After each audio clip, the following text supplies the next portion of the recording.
WhatsApp YouTube. आज के इस वीडियो में हम सीखने वाले हैं क्लीन्स थ्योरम पार्ट 3। तो आइए शुरू करते हैं।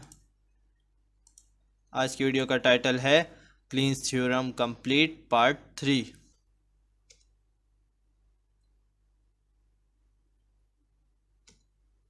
तो पार्ट 3 क्या कहता है क्लीन्स थ्योरम का कि every language that can be defined by an RE can also be defined by an FA.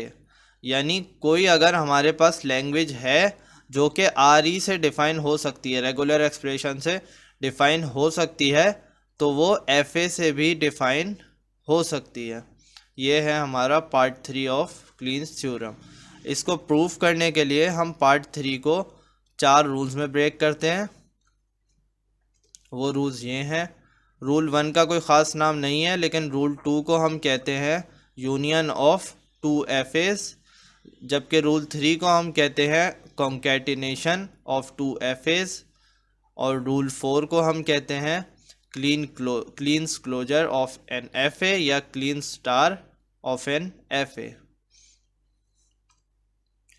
तो पार्ट 3 का जो रूल 1 है वो क्या कहता है, if R E is X then F A will be, यानी अगर आर ई एक्स है तो उसकी एफ ए क्या बनेगी, ये बनेगी कि अगर इनिशियल स्टेट ये है, इससे एक्स मिला, उसी सूरत में ये फाइनल स्टेट पर पहुंचेगा।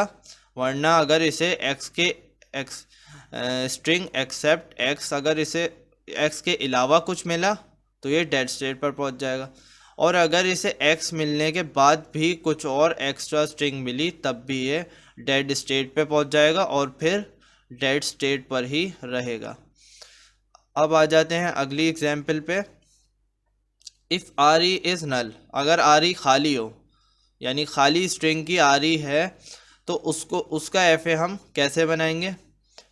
ये जो इनिशियल स्टेट है वही हमारी फाइनल स्टेट है। अब इससे अगर एक्स्ट्रा कोई भी स्ट्रिंग आई तो वो उसे डेड स्टेट पर पहुंचा देगी और वो डेड स्टेट पर ही रहेगा।